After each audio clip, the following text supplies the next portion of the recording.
The title of today's lesson is Writing Equations and Finding Values. So yesterday we started writing equations when we were given a slope, and we were given a y-intercept, or we were just given a slope, and there is not a y-intercept. So today we're going to expand on that idea a little bit more. Make sure you have your notes in front of you and you're ready to go. This is called Writing Equations and Finding Values. And here is example 1. It says the charge to ship a package from one town to another, C. So we know we're using a C, not a Y. Is given below is the function of the weight of the object, W in pounds. So the C is the charge, and the W is the weight. They give us the equation right here. C equals 0.60 W plus 3. Now let's make sure we know what all these are. The C represents the charge to ship the package.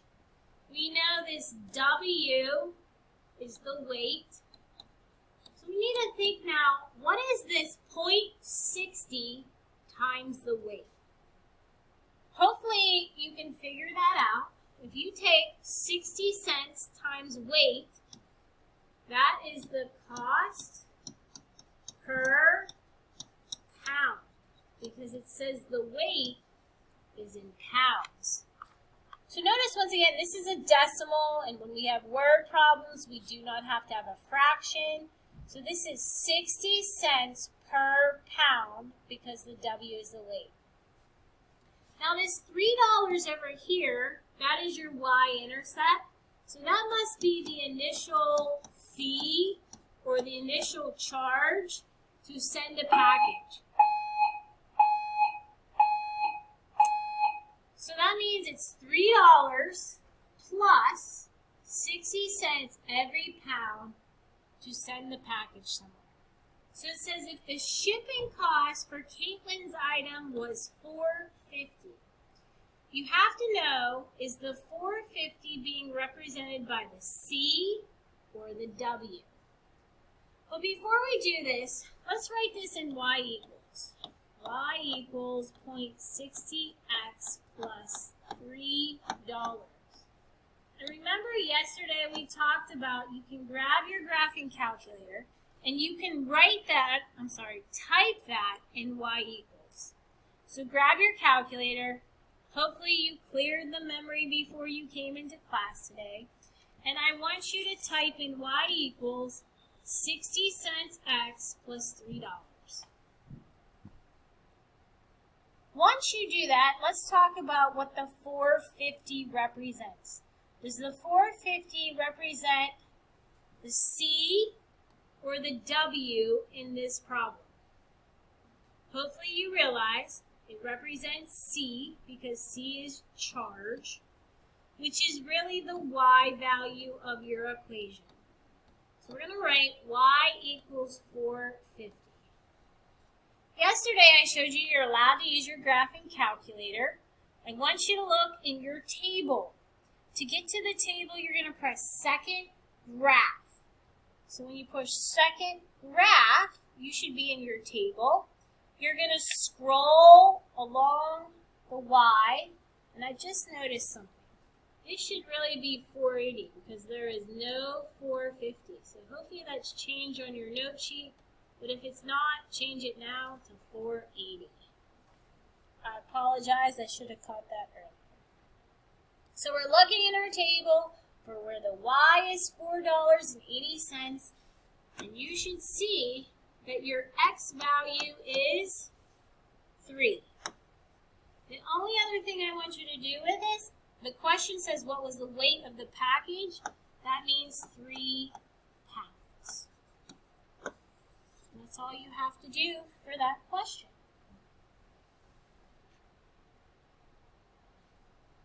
Now these are some true or false questions. It says there is a flat rate of 60 cents to ship a package.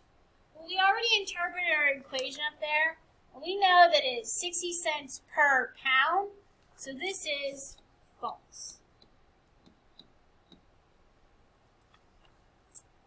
Next, it says an 8-pound package would cost $7.80 to ship.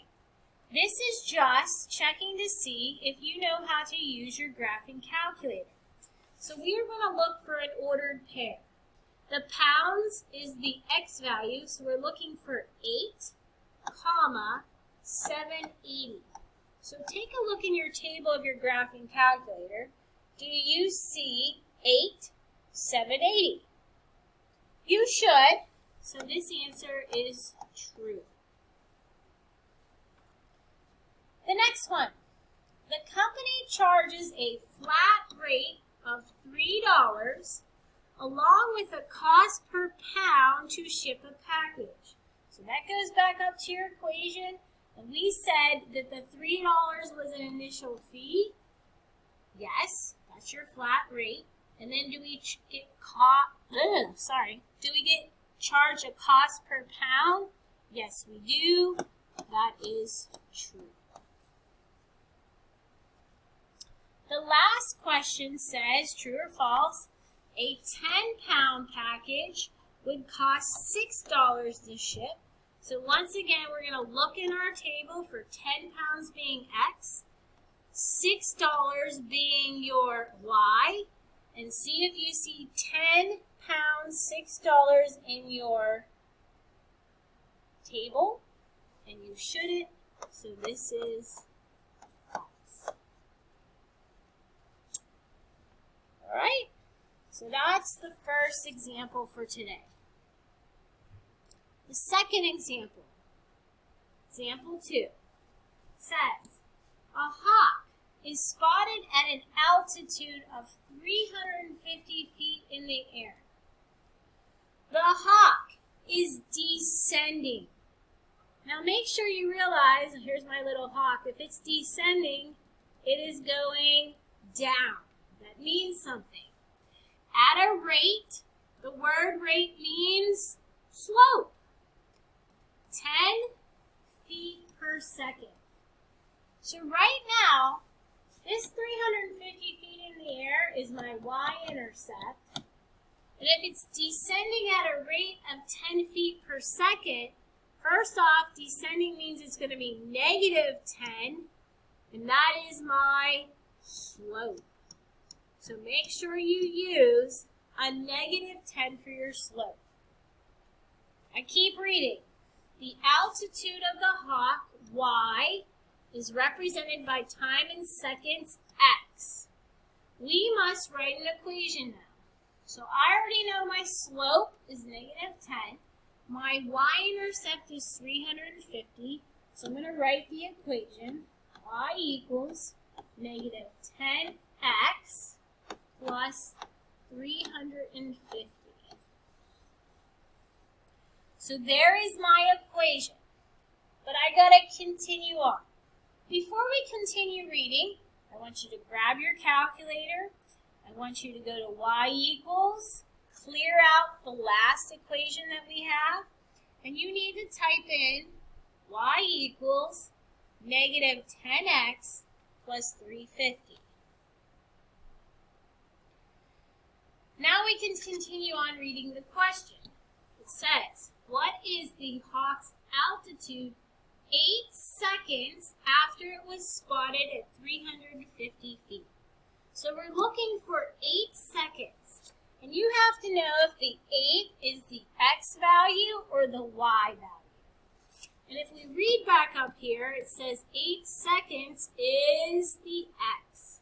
So I'm looking for my table. So remember, you have this in y equals. You're going to press second graph. You're going to get your table.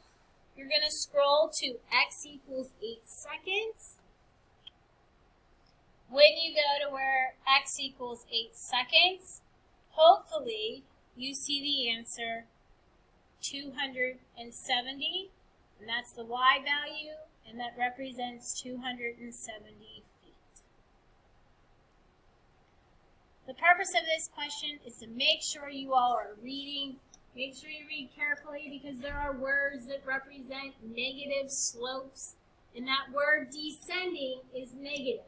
And if you don't catch that, you're going to write your equations wrong, and then you're going to get wrong answers. So take your time and read carefully. Last one on the front says Jennifer is saving to buy a new MacBook, which costs $750. She wants to buy a MacBook. That's the price of it.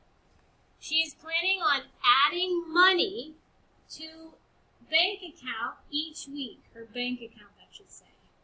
She currently has $75 in her account and plans on adding $30 each week.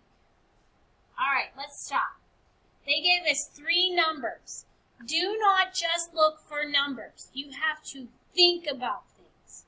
Remember, a slope is a rate, and a y-intercept is a starting point. So you have to know which number here does she start with, and which number is the slope that it's changing by. The MacBook is just how much a MacBook costs. That is not a slope or a y-intercept.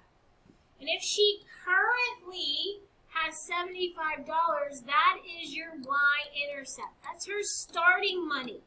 Starting money. Which means if she adds $30 every week, this is her slope. She's adding it, so it's positive. So this equation would be y equals 30x plus 750. Not 750, 75. Let's reason this. This is her current money, starting money. $30 is how much she adds every week. Hopefully that makes sense. And then it says, if the money in Jennifer's bank account, they're going to switch up the letters. B can be represented as a function of time in weeks, W. First thing I'm going to do is I'm going to switch around those letters. So this should become B equals 30W plus 75.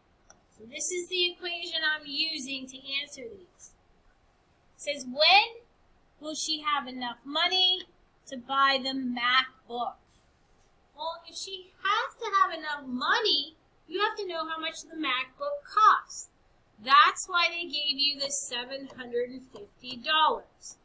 Then you have to know, do I look for the X value or do I look for the Y value in my table? So before we talk about that, go to Y equals in your graphing calculator. You want to clear out what you have in there currently. Y equals 30 and X plus 75 is what you want to type in. So get the new equation in. You want to go to the table, second graph. All right, are we looking for the X to be 750 or the Y? It should be the Y.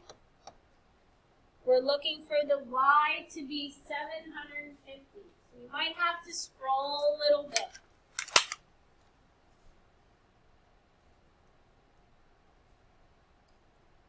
Y equals 30x plus 75. So $750, sometimes it's in there exact, sometimes it's not. And if you look, 22 gives me 735, so that means I don't have enough money. But at 23 weeks, she has $765. So this is the answer you're looking for. You want 23 weeks because you don't save in partial of a week. And that's the front of this note.